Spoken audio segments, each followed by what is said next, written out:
Ladies and gentlemen, boys and girls, man, woman, and child, I'm Mike Chris Panda alongside Foxy Steve for Jump In Play More.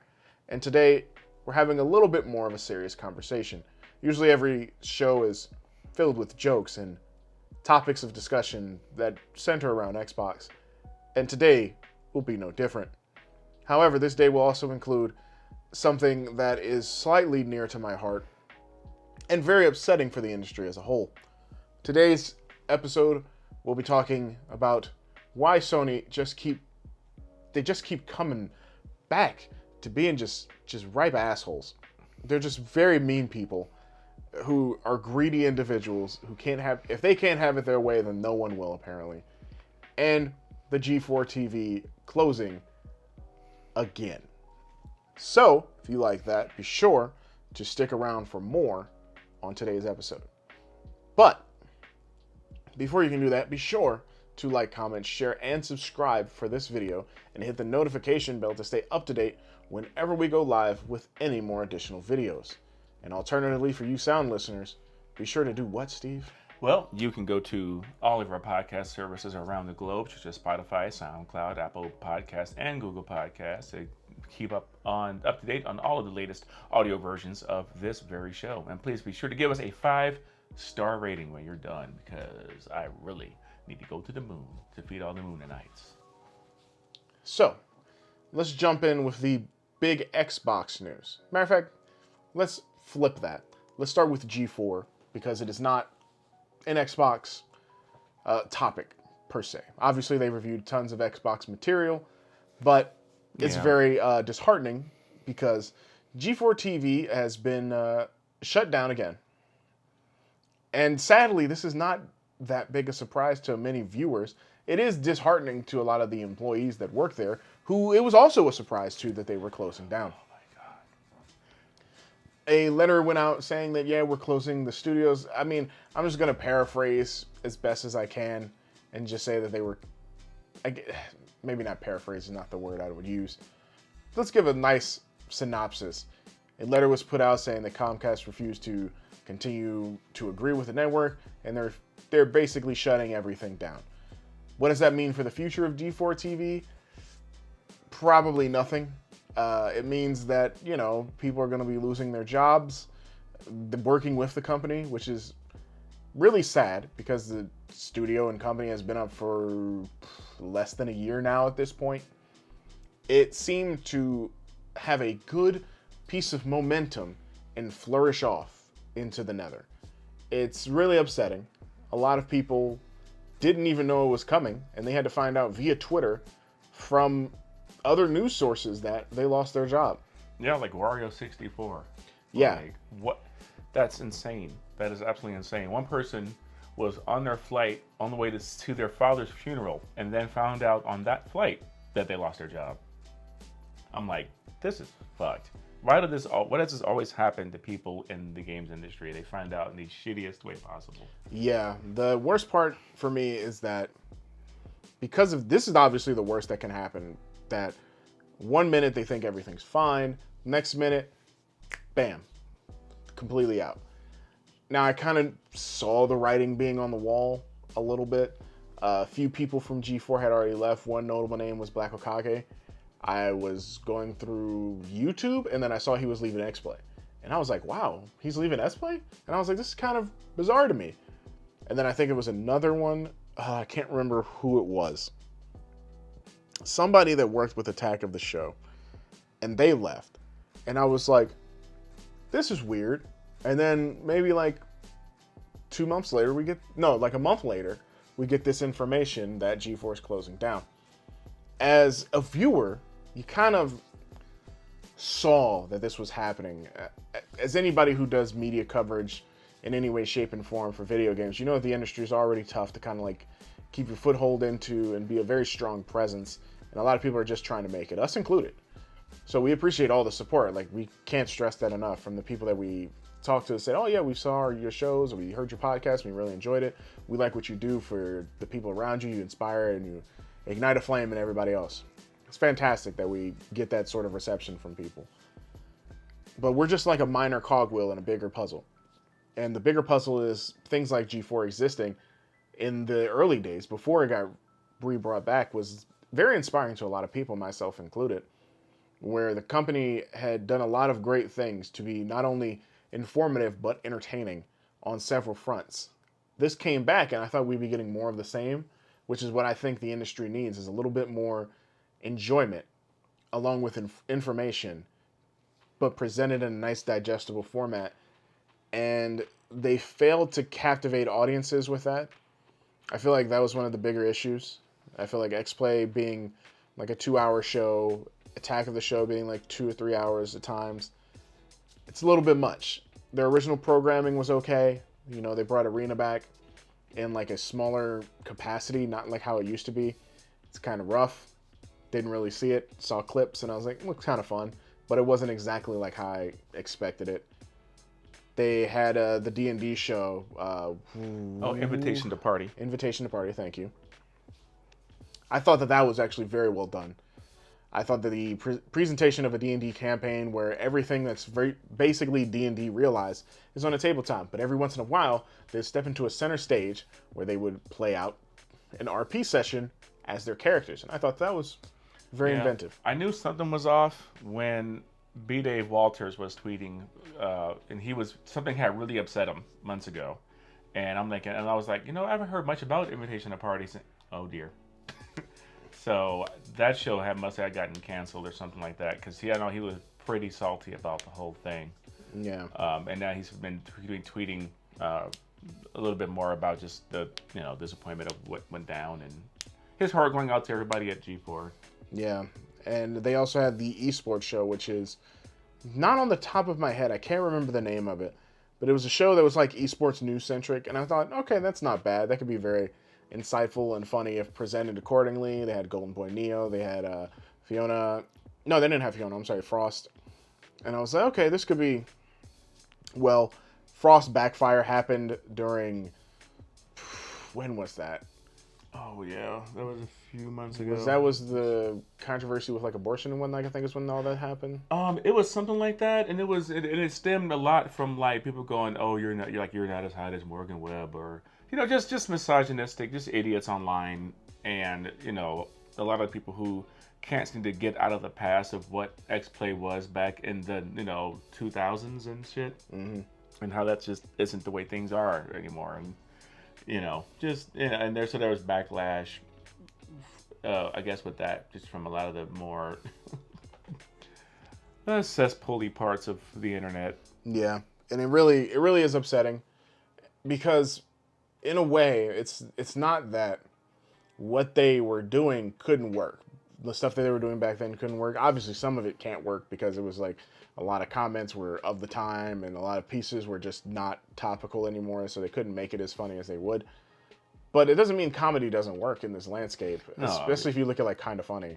Yeah, like comedy can work in any. If you really know how to do comedy, then that kind of stuff won't hinder you from making stuff funny and entertaining.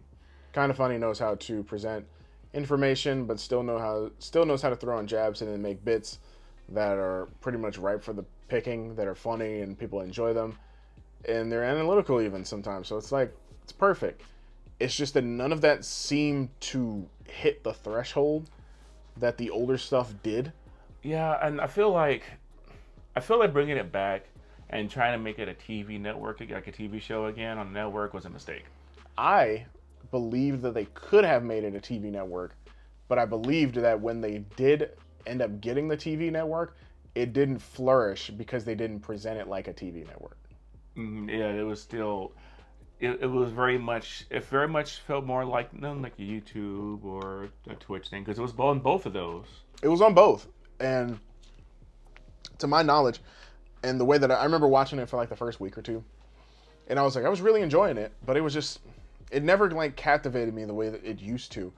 The programming wasn't as good. It didn't seem like it didn't seem like it was structured well enough. Yeah, that was my thing. I didn't really get a whole lot of like a set plan, I guess, from it. Yeah, like I would watch Attack of the Show and I'd be like, man, this is a 3-hour show and it seems like you guys are just bullshitting for like 15 minutes. Here's a random bit and then we're gonna go into like this set piece, and I'm like, it didn't have the structure that like old Attack of the Show would. you had the old hour bit, and it would be like, yeah, we got Around the Net, we got guests coming in, we got another segment where we talk about this, another segment where we talk about that, wrap things up, funny bit of the day, show in. 3-hour show, yeah, we're here's the tag of the show, we talk a little bit, and then it kind of like died down, and then it was like, it just went through like the motions of having people there with no like actual structure to every show. Like you wouldn't be able to tune in to an attack of the show and expect the same thing to happen every week. And X-Play was to a lesser extent, but very much the same thing. And I know that a lot of problems are back then when X-Play was around, they were a review show primarily. And when reviews were happening, there was no indie games. There were just smaller games on console. So they wouldn't be like, here, you would have a big game that would be on disc, but it wouldn't be as big as like a Halo or a Madden, right? But you would have like an Otogi, something that's made by Sega, something pretty big. You would have your Bad Boys, for whatever reason. It's a small game, but you know, can make hilarious content out of.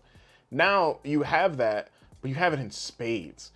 And there wasn't too many of those. There wasn't too many reviewable pieces that lasted 3 to 6 minutes long. The reviewable pieces would last 10 to 20 minutes in length.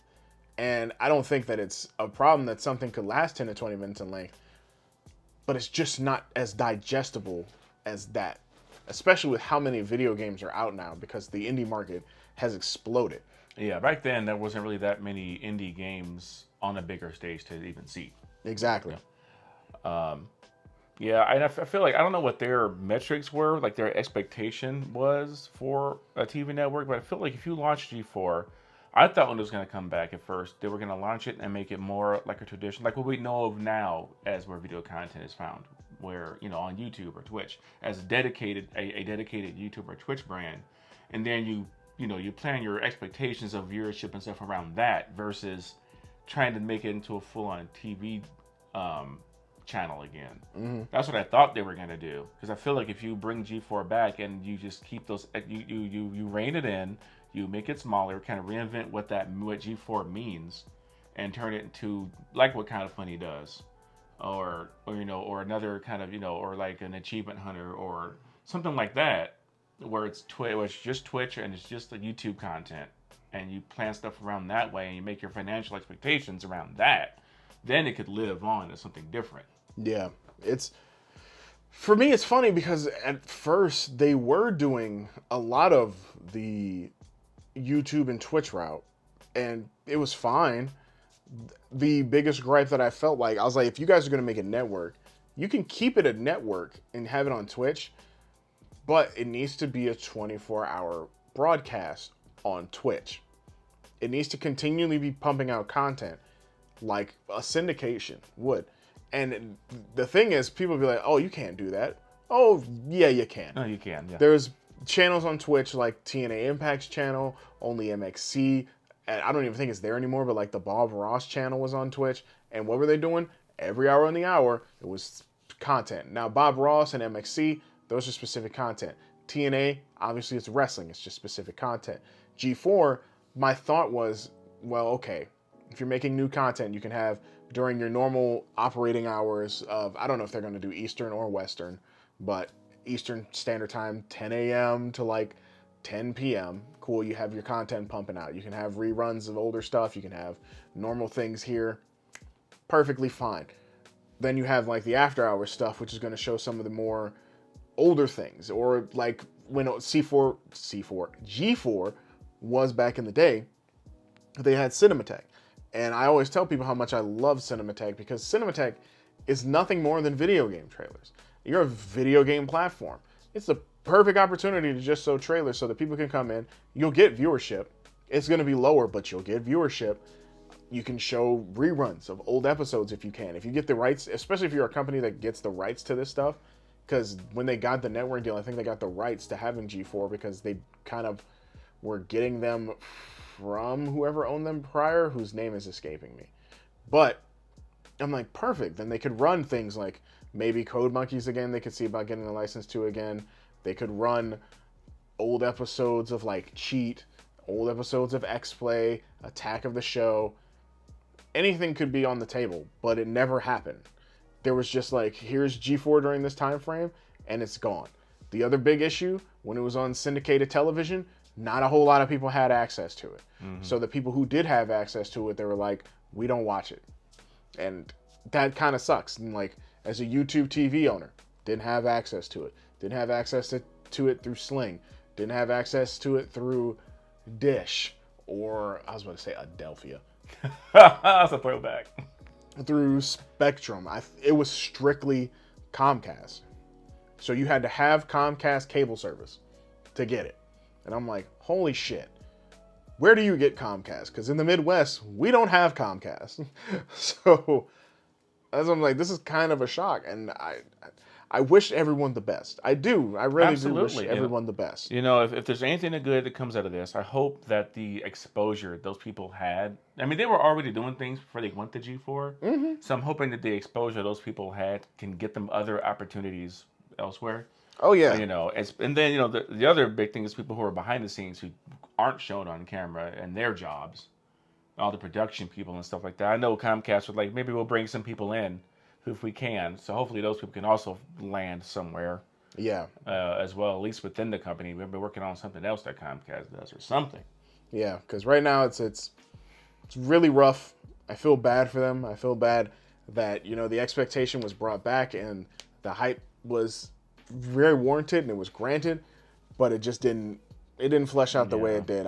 If it was me, I really wish I had a chance to be a part of like the team that ran G4 so I could give my actual input and say, as a person who wants to be a viewer, you probably should look at it as more of a viewer-centric thing and not a here's the network and here's what we have to offer it, but find a way to produce the content and explain it's going to be hard. It's already difficult as is. The time, hell, to be honest, the launching of it was also rough because I think it was like right after the first year of the pandemic. Yeah. I mean, they never having production issues. Like XPlay couldn't be consistent with how it looked because sometimes COVID would hit, so people had to, in order to not get COVID, you know, you had to stay home, so they couldn't really be on set as much. And then it was still Adam at home, right, doing, you know, whatever. So, you know, and that's nothing they can really do about that. It's just the unfortunate timing of when it all happened. Yeah. You know, I feel like the name brand for G4 and everything it associates with is still really strong. So maybe this won't be the last we see of G4, and maybe it will come back in a different form at some point. I feel like if they bring G4 back, do what I say, and just 24-hour Twitch or YouTube channel. Find a way to make the stream consistently last and operate. Run some reruns, run some original programming. Talk to people that are making content. Like they had Scott the Woz putting his content on the network, and that was great. But the problem is when Scott the Woz was making content on the network, it was just using his old Scott the Woz content. And if you've watched Scott the Woz before, then you just kind of you've already it's seen like 10 or 12 minutes, and there's no unless you're watching one of his bigger things, but there's no reason to do anything past that. Yeah, I thought they were gonna like bring him on to make stuff or to do like original content. He was just gonna be on it, and he wasn't even on the Twitch. He was on the TV. I found that out because of, I think, of videos somebody shared over Twitter. He was only on syndication. And it wouldn't be like, oh, here's production. No, here's Scott the Woz. Bam, bam, bam, bam, bam. Bam, bam, bam, bam. And then he would do his thing. It would go off. And then it would run something else. And I was like, okay. So he never really had to, I guess he paid money or got money from them to have his product shown on the network. But yeah, he probably could have done more. They probably could have presented him with a better opportunity. Who knows? Yeah, it's rough. It's been a rough, few months for the game industry in general on the content creation side. Like Fanbyte had a ton of layoffs from their parent company suddenly without warning. On top of that, Rooster Teeth has had a lot of stuff come back up again from allegations of abuse and stuff like that, and there's just been a lot of shitty things happening on the like content creation and news side. It's rough. It's absolutely rough. Yeah. So moving on to some lighter news. You see what I did there? Because it's not. Sony. Oh, God. Sony is absolutely dreadful. Sony is absolutely probably one of the worst video game companies you could ever hear from. If you are living under a rock, Xbox has been in a deal to acquire Activision Blizzard. Basically, it's almost done. It's basically done. The problem is, Sony keeps fighting it because Sony feels that Xbox is going to have too much control over the video games industry, which would, if I can't remember the phrasing, it would make it so that other people would not be able to get as much money as them. Yeah. It would. I guess it would be too competitive, Which is stupid. and I'm like, what? Huh?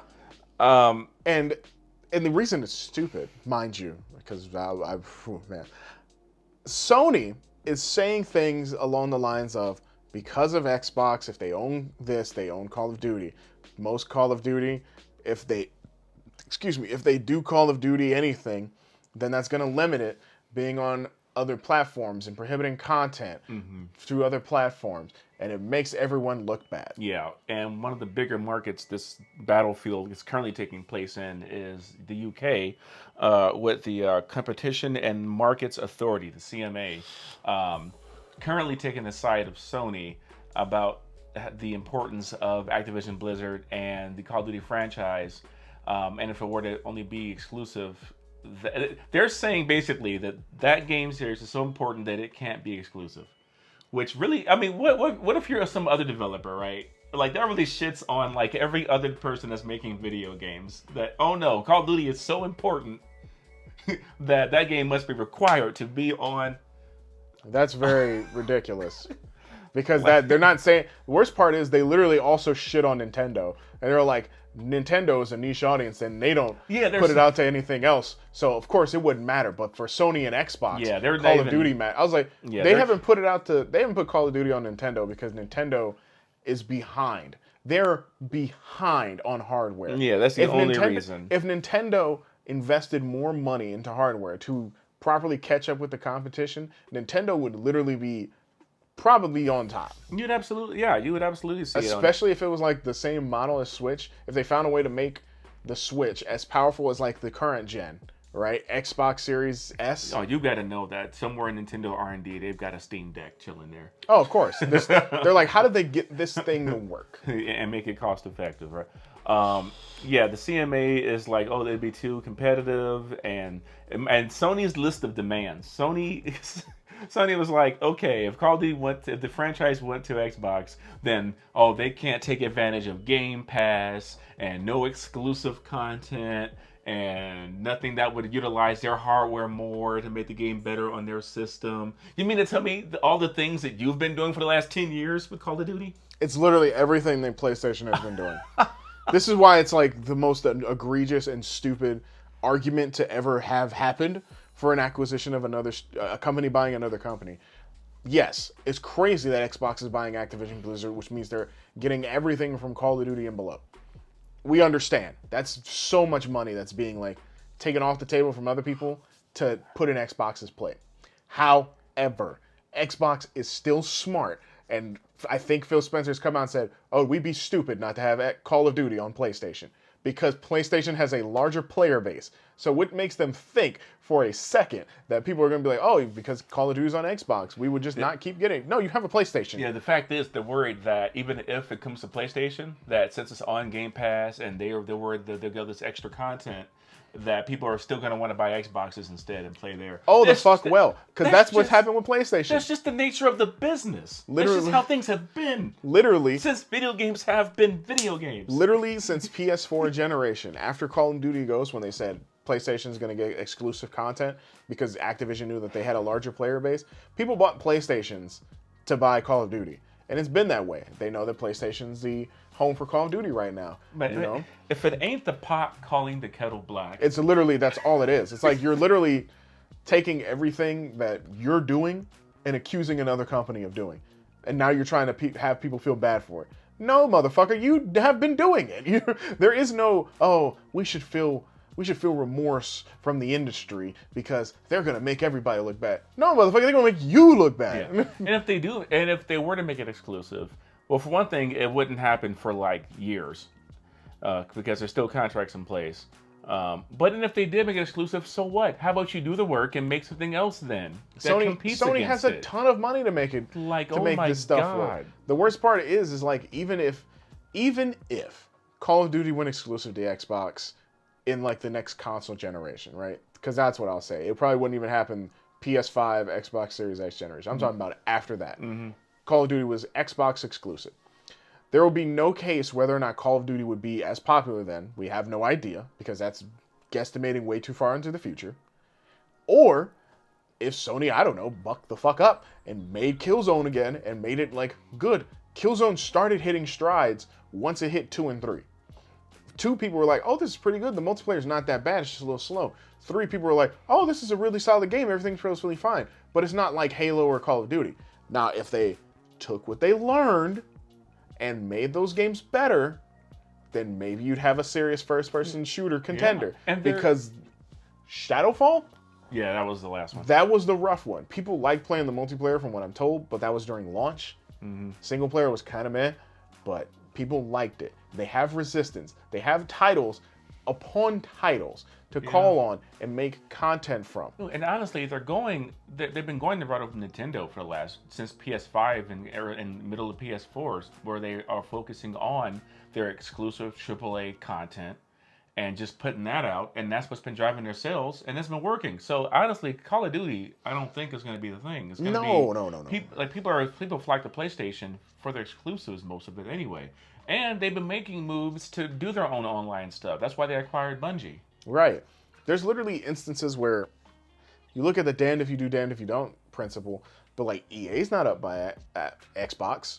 So you're still going to get like your Battlefields, and you're still going to get like Apex content, because I can tell you there has been PlayStation exclusive Apex content, but it hasn't been on Xbox. There's like skins and stuff that you can only get through PlayStation. Can't get it through Xbox because PlayStation still is the dominant platform. PlayStation has the longer tenure of being on the market than the Xbox. There's a larger player base. I can tell you, even for like the multimedia games, yes, the people who want to play Call of Duty on PlayStation will play Call of Duty on PlayStation. Yeah. It's been that way since PS3. Yeah, and you got your ecosystem there, you got your friends there. There's crossplay, thankfully now. There's been crossplay since 2019 with PlayStation, right? PlayStation yes, and PC and Xbox. PlayStation, PC, and Xbox. Okay. And they're just refusing to acknowledge that, you know what, this will be fine. And the worst part is, Xbox is looking at it as an acquisition to enhance their personal library. Perfectly fine. Yeah, and I get that. Yeah, and that's been their argument. But they also need to understand that with Xbox owning Activision Blizzard, they're going to have a lot of internal uplift from staffing and game development, because it's going to be revampment, because Xbox is going to be looking over it. Yes, it's like, I'm not always a fan of, companies acquiring other companies. You want diversity in the business, in the field. But in this specific situation, it is way more positive than negative for Xbox to come in there and have oversight with Activision Blizzard. Because they're in the news again with more controversy of how they've been treating people. Like, no. It's insane. It's very... The only reason that's funny to me is because the only reason I know that news is because people are like, y'all still playing Overwatch 2? And I'm like, yeah. Just a lot of people worked on it. I'm like, it's not the one person affecting the other person that got affected. It's a group effort. That's like, oh man, you know what? I'm not going to watch basketball no more because the motherfucking person who shines the floors was found out diddling childs. And it's like, no, motherfucker, they just fired his ass. You can still watch the basketball game. Everybody has their personal... He's in jail. Yeah. Like, everybody has their personal line with what they can handle and what they can't, and that's fine. But, and we even talk about Overwatch. I mean, if they acquire Activision Blizzard, they also get Overwatch. And they're not complaining about that. And I don't really see Overwatch becoming a console-exclusive franchise. Hell no, it won't, because Blizzard is, in most people's minds, a PC platform. It's literally, they make PC games, and they just get the console. Yeah, you're not going to see, World of Warcraft suddenly... show up on console. They have yet to announce that it should, and if they did it, it should have happened a long time ago. It should have happened eons ago. But it's not gonna happen. If they make a new World of Warcraft-esque game, then maybe, just maybe, it'll show up on console. Now the hardware is really solid that it could possibly work. There's keyboard and mouse support. There's a lot of infrastructure where you can, on an Xbox at least, you can talk with your friends over Discord. PlayStation, I think I heard they say it was coming. But why is Sony fucking being so stubborn? It's Jimmy Ryan over there. Did you see the video David Jaffe put out? No. He was like, first of all, the man has a massive beard now. It looks like Jack Black. And he was like, I understand that if you're Sony, yes, you got to do what you got to do. But this is making them look like such whiny, petty bitches. They are whiny, petty bitches. Like, it's not a good look. It's not a good look. And honestly, it's anti-competitive. What it is that luckily, I think, from like the ground level, like the pure consumer, like you can tell, like both of us worked at GameStop. And at one point there was a game, I can't remember what it was. It was a game that was multi-platform that went to being strictly exclusive. And I remember that people would come in. I can't remember the game at the moment because that part of my life is over with. But there was a game that came in and people would be like, "Oh, let me get it for Xbox." Or let me get it for PlayStation. It was like, "No, it's only on Xbox." What? Yeah, it's only on Xbox this year. They bought it. What? And that would happen a lot. And it might have been the other way. I can't remember what game it was. Yeah, I can't remember either. But I remember us hearing that because some people just don't keep up with this news. You don't have to keep up with this news to enjoy video games. Yeah. You can just go to a store, buy a game, and enjoy it. The large majority of COD people don't know any of this is even happening. They don't know and don't care. They're like, cool, I just want to know when Modern Warfare 2 drops so I can play it and get mad in 3 months. That's all they care about, all right? That's true. Literally, the people that are behind the scenes, they don't give a fuck that this is happening. This is just information news to show that Sony is just, as most of us assume, they're petty. And the reason Sony is so petty is because PlayStation makes them their most money. So anything to help them to keep the company relevant by making them more money is probably what's going to make them upset. And because TVs ain't doing it, their stereo equipment ain't doing it. But I can tell you their PlayStations are selling like hotcakes. When they appear, rumor is apparently they're actually about to become more common to find. Yeah. Now, this is also because Sony has also been underhandedly changing the architecture of the PS5. So a lot of the PlayStation 5's initial units that came out have slowly been getting different hardware elements put inside them. They have, yeah. And nobody notices because it's still the same system that says the same stuff, but it's using cheaper pieces. Yeah, so they can So they can manufacture more. They've had a increase of 400% just about in their output of getting systems out and shipped to stores this year. Xbox ain't changed. Or if they have, it's been so minimal nobody's talked about it. No one's noticed. Yeah, they haven't changed. They haven't made any changes that I know of. People aren't clamoring at the bits to get an Xbox Series X because the ones that wanted it, they got it. And eventually, when all this news starts hitting the information, that more games are starting to come out, when Starfield starts hitting the airwaves, and Perfect Dark, and Fable, new Forza, you name it, all the games, people are going to want Xboxes again. And so right now, this Call of Duty thing means nothing. The new Call of Duty is going to sell on both platforms, but we know it's going to sell more on PlayStation. That's just the beast. That's just the beast at large right now. We know it. They got the exclusives. They got the content. They got the player base. That's fine. It's going to sell more on there. But everybody else is still going to be able to play it. They're still going to be able to enjoy it. It's going to be fine. Yeah. And that's what's going to be like going down the line years later, even if PlayStation doesn't get any exclusive content. And it always kills me because when they're sitting here worried about the series being exclusive to Xbox, when the reality is nothing on Xbox is truly just on Xbox because they also put it on PC. Yep. So Hell, this is the most asinine thing that I've seen in a long time in video games. Hell, if Sony were resourceful, they could look at it and be like, you know what? They probably will still put it on PlayStation. Because you look at games like Ori and the Blind Forest and Cuphead, not the most like AAA billion-dollar projects. Yeah. Those games ended up on Switch. Nintendo played ball with them, and they're like, This is not a Microsoft. This is Sony's problem. It's Sony's problem because they have this walled garden, antiquated mentality of how video games in the industry should work, and it doesn't work in this modern era to me. The problem is, it may come off a little racist. This is Japanese. It's all Japanese game development, and the worst part is it's not just a Sony thing because Nintendo has been accused of doing stuff like this as well, not to an extent that Sony has, but this is what also happened to Sega. Sega used to do shit like this all the time. Oh yeah, Sega Japan and Sega America was always they were always butting heads. Yeah, it's not a racial. It's a cultural thing. It's a cultural thing. The way those. Like I said, it may come off. Yeah. I didn't say it was. I said it may come off. Some people are gonna hear like somebody's race and they're like, "How dare he say that?" He said it. Quote Chris Panda. I'll never forgive the Japanese. He said it. I was like, I didn't even say that. I don't though. No. But yeah, no, that's just that's the way it's been. And yeah, maybe Jim Ryan is just taking orders from, I don't know who the current head of Sony proper Kaz Hirai. Is it still? It's not I Kaz don't know. Hirai. I don't know who the fuck it is. I don't know. I feel like Kaz Hirai is still there. I don't remember seeing any article saying that Kaz Hirai is gone. But I do know it's Japanese bigwigs that control Sony, and there's Sony of America and there's Sony in Japan. And Sony of Japan controls primarily everything. Kenshiro Yoshida is the current president. No. Of Sony. Is he? Yeah. And then, of course, you get Jimmy Ryan over here in America, which I don't know how much autonomy they get versus Sony in Japan with stuff.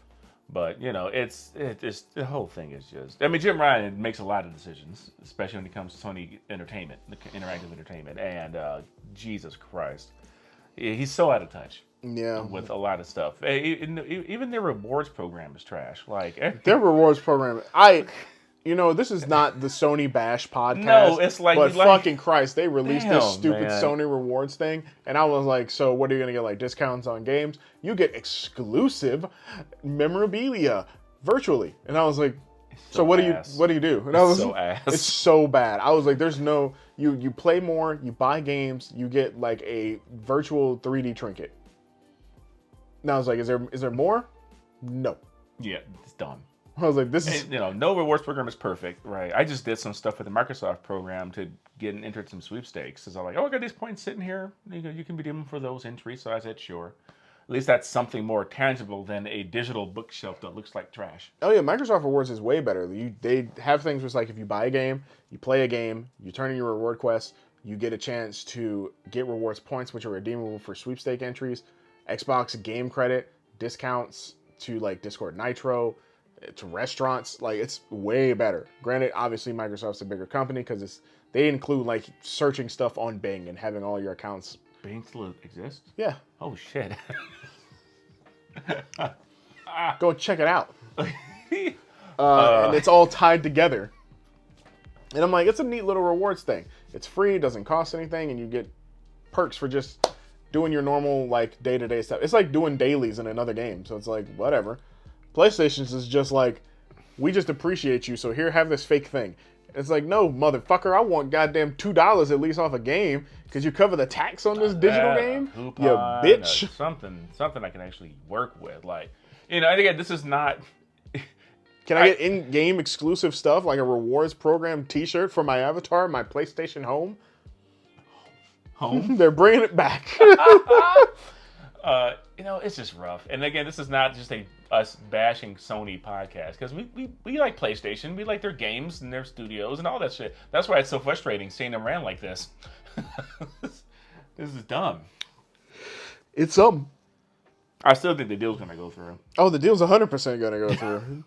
They're fighting the inevitable. That's all it is. It's like Microsoft rebuffed and talked about the value proposition for the industry and for their consumers, and then the CMA came back unconvinced about it. But we'll see how it all shakes out. But at the end of the day, this is like Brazil's approved it. The CMA is only one small cogwheel. Yeah, it's still got to get approved in America, which it will. And what'd be funny? The CMA doesn't approve it, so they're just like, okay, then we just won't do anything Xbox related for you guys. In the UK, they don't get Call of Duty. And it's like, cool, you guys just won't get anything Activision Blizzard. You guys don't have to worry about it on Xbox. And then they're going to be... Then they're going to be like, wait, hold on now. I think they're going to want global approval, though. Of course they want global approval. They're a global company. Yeah. Jeez. It's just funny. It's like, you're the only people that have backlash about this. I don't know. Maybe they're still bitter about the World War. Jesus. We're renting it out at Xbox. I guess we'll find out later, and I'm sure you'll probably hear us talk about it next week when the latest dumbassery comes out. Sony sends clowns to Phil Spencer's house to throw confetti in his face and glitter. So, yeah. My head hurts. What a show. What a shit show is what you mean to say. Not what a show, what a shit show. Yeah. All of that, ridiculous. Luckily, this is one of our easier listening podcasts because we just got 2 topics for this week. Then you guys can go on about your business, they're big topics, so. You guys can enjoy your time and you know what? Just fuck a duck. Who cares? You know what I'm saying?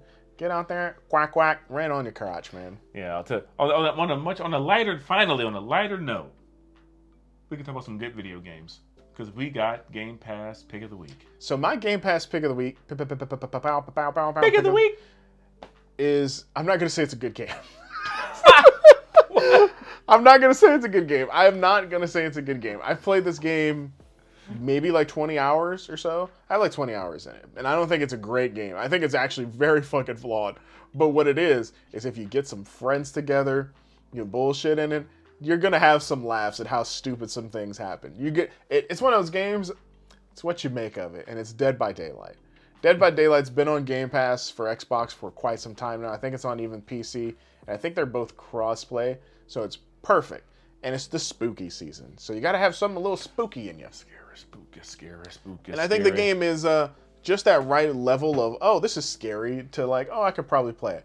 It's got a lot of cameo crossovers from horror movie icons like Scream, Michael Myers, Freddy Krueger from the really shitty Nightmare on Elm Street film, so please don't play him, to a lot of original characters. Even some of my personal favorite characters are in there from Resident Evil. You have Albert Wesker, Nemesis, Rebecca Chalmers, Leon, Jill. They have cameo costumes for some of the characters like Sheva. It's wow. Real. Yeah, you can That's a deep cut. Yeah, so it's really cool, and I like it. Oh, and you can play Ada Wong. Ada, wait. And I really wanted to get Ada. I saw we were playing it, and I was like, Red dress. Ada's in the game? Yeah, and I was like, I want to be Ada.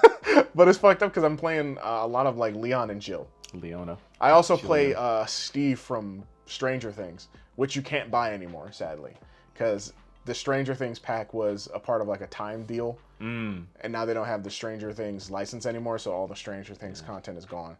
I'll have to try it. I think you've convinced me to give this a shot. I think it's a very fun and funny fucking game. Because you'll be like, oh, what do? Oh, you just go to a generator, just time. You hold the button, a prompt will come up, you just got to time it to hit in the window, and you're good to go. And then you'll know when like a killer's coming, and then you're like, oh, let me run away from your ass. Is it asymmetrical? Like there's players who are killers? Yeah. Okay. The only problem that a lot of people have, like me and Nami have been talking about, is the killers just feel way too overpowered. But yet they always complain that the survivors are overpowered. So yeah, well, the developers just have not found the balance. They really have not, and it's really frustrating at times. But when you're just kind of BSing, it's kind of fun. It's pretty funny. So that's my pick of the week. Enjoy your spooky season. Well, you sold me on that. I'm gonna try it. Enjoy your spooky season. I think we got maybe another podcast for one more spooky game next week. I'll probably find something for you. I'd recommend Scorn this week. Okay, here is a PSA for Scorn. If you've only seen the trailers, it's not like that. It is not like that. It is not an action-based shooter. All right, there's some shooting in it, but that game is mostly a puzzle game. It is like a 5 to 6 hour in length puzzle game. It could be a little longer if you take your time and try to figure it out. Let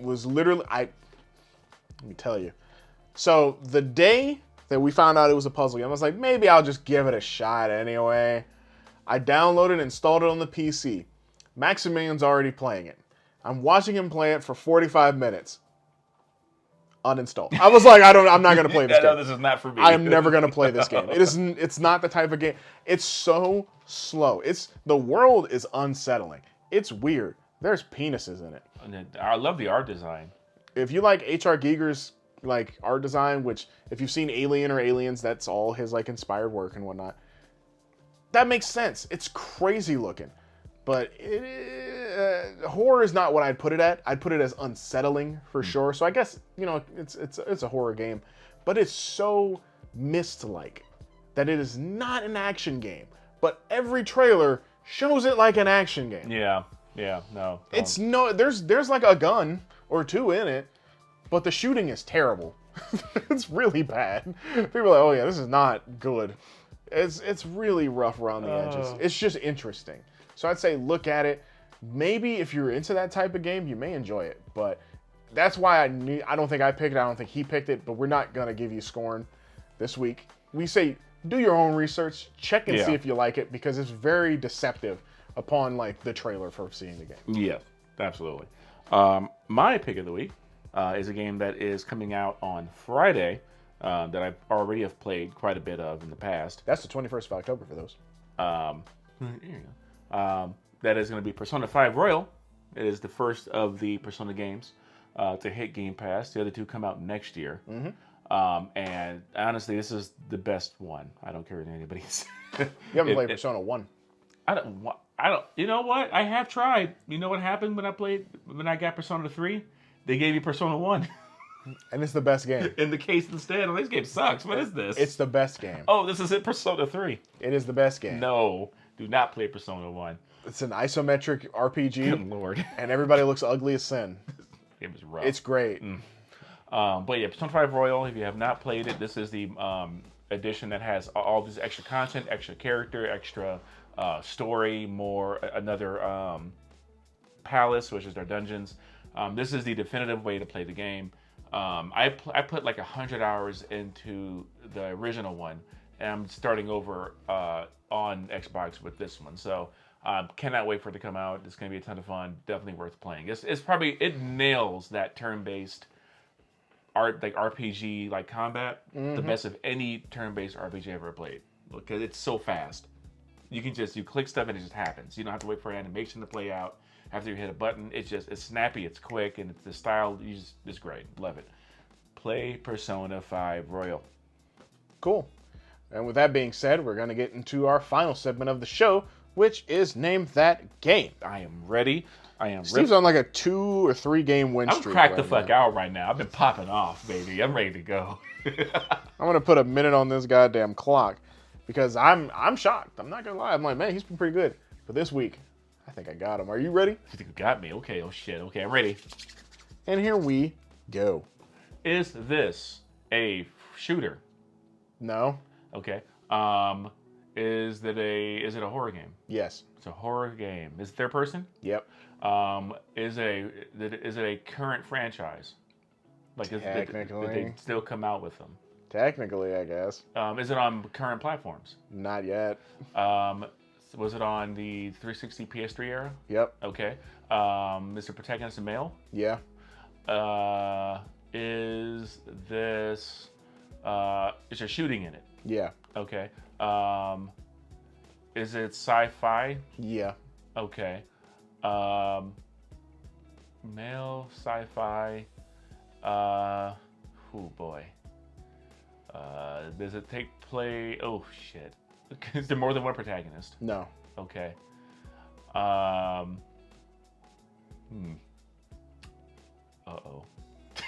Does it? Okay. I think I have it, but I think I might get swerved here. What's your guess? And this is the game, right? Yep, the game. Dead Space? It's Dead Space. There's not that many sci-fi horror games on 360. Yeah, I was like, fuck. He winded it down so perfectly that time. I'm like, oh, he's gonna get it. I was, You're rating, defending, guess that game champion. But Steve. So not bad. You know what's fucked up? Last week's show, I think I said I had a game in my head and I'll lock it in for next week. You didn't lock I completely forgot it. Didn't lock it in. Completely forgot it. You should write these down. Nah. I like thinking on the spot. It's more enjoyable for me. But to those who didn't know, Dead Space Remake got a trailer recently, and it'll be coming out early next year. So if you haven't seen that, go check it out. Check it out. And with that, that's the show. We'd like to thank you for taking your time to listen to us and or watch us. And we appreciate it. And if you haven't already, like, comment, share, and to subscribe. Hit the notification bell on this video to stay up to date whenever we go live with more videos and more additional content. Accordingly, you can also listen to us on several audio platforms. Spotify, SoundCloud, Google Podcast, Apple Podcast. Listen to it, rate it, love it. Great. I am Mike Crispin, and that's Foxy Steve, and you've been listening to Jump In Play More. And we'll see you next time. Peace.